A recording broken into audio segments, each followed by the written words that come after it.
क्या कोई इंसान अपनी मौत खुद इतनी खौफनाक तरीके से चुन सकता है कि वो जलती हुई चिता पर जाकर लेट जाए? या फिर इस डरावनी कहानी के पीछे छिपा है कोई ऐसा सच जिसे कोई सामने नहीं आने देना चाहता? नमस्कार दोस्तों, आज की ये कहानी मध्य प्रदेश के जबलपुर जिले के एक छोटे से गांव खितौला की है, जहां एक ऐसी घटना सामने आई जिसने पूरे इलाके को हिलाकर रख दिया। ये मामला है 27 साल के युवक सिब्बू कोल उर्फ शुभम कोल का। एक साधारण सा लड़का जिसकी जिंदगी बिल्कुल सामान्य चल रही थी, लेकिन एक रात उसकी जिंदगी ने ऐसा मोड़ लिया जो किसी ने सोचा भी नहीं था। रात के करीब 3 बजे का समय था। गांव गहरी नींद में सो रहा था। तभी सिब्बू अचानक अपने घर से निकलता है, बिना किसी को बताए, बिना किसी आवाज के। घर वालों को भनक तक नहीं लगती। सुबह जब परिवार जागता है तो सिब्बू घर में नहीं होता। पहले तो सबको लगता है शायद कहीं काम से गया होगा, लेकिन समय बीतता जाता है और सिब्बू का कोई पता नहीं चलता। सुबह करीब 6 बजे परिवार घबराकर थाने पहुंचता है और उसकी गुमशुदगी की रिपोर्ट दर्ज कराई जाती है। अब शुरू होती है तलाश। परिवार, गांव वाले और पुलिस हर जगह सिब्बू को ढूंढने लगते हैं, लेकिन किसी को अंदाजा भी नहीं था कि सिब्बू कहां मिलेगा। सुबह करीब 7 बजे कुछ ग्रामीण गांव के शमशान घाट की तरफ जाते हैं, जहां पिछली शाम एक अंतिम संस्कार हुआ था।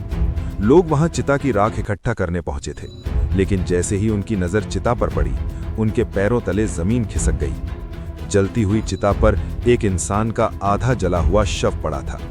ये दृश्य इतना खौफनाक था कि वहां मौजूद लोग सन्न रह गए। तुरंत पुलिस को सूचना दी गई। खितौला थाना पुलिस मौके पर पहुंचती है। शव को चिता से अलग किया जाता है और पहचान की जाती है, और जब सच सामने आता है तो सबके होश उड़ जाते हैं। वो शव किसी और का नहीं, बल्कि उसी सिब्बू कोल का था जो कुछ घंटे पहले अपने घर से गायब हुआ था। अब सवाल उठता है, क्या सिब्बू ने खुद जाकर जलती चिता पर लेटकर अपनी जान दे दी, या फिर ये एक सोची समझी साजिश है?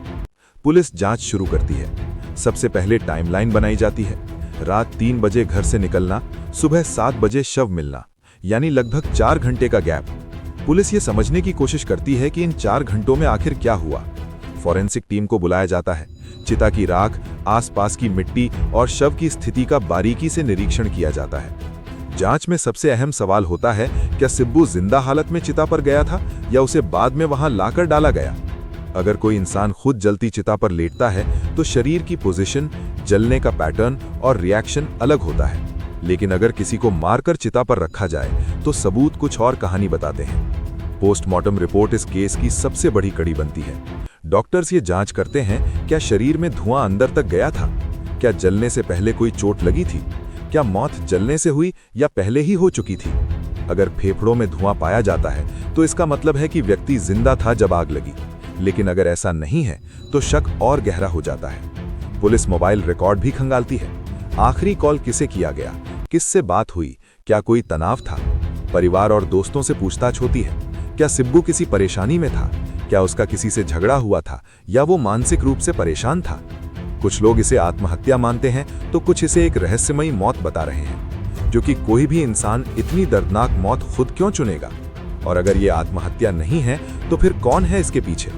क्या सिब्बू किसी साजिश का शिकार हुआ? क्या किसी ने इस घटना को आत्महत्या दिखाने की कोशिश की? जैसे जैसे जांच आगे बढ़ती है, वैसे वैसे ये मामला और उलझता जा रहा है। दोस्तों, ये सिर्फ एक घटना नहीं है, ये एक ऐसा सवाल है जो इंसान की सोच और समाज दोनों को चुनौती देता है। आखिर सच्चाई क्या है? आत्महत्या, हादसा या फिर हत्या?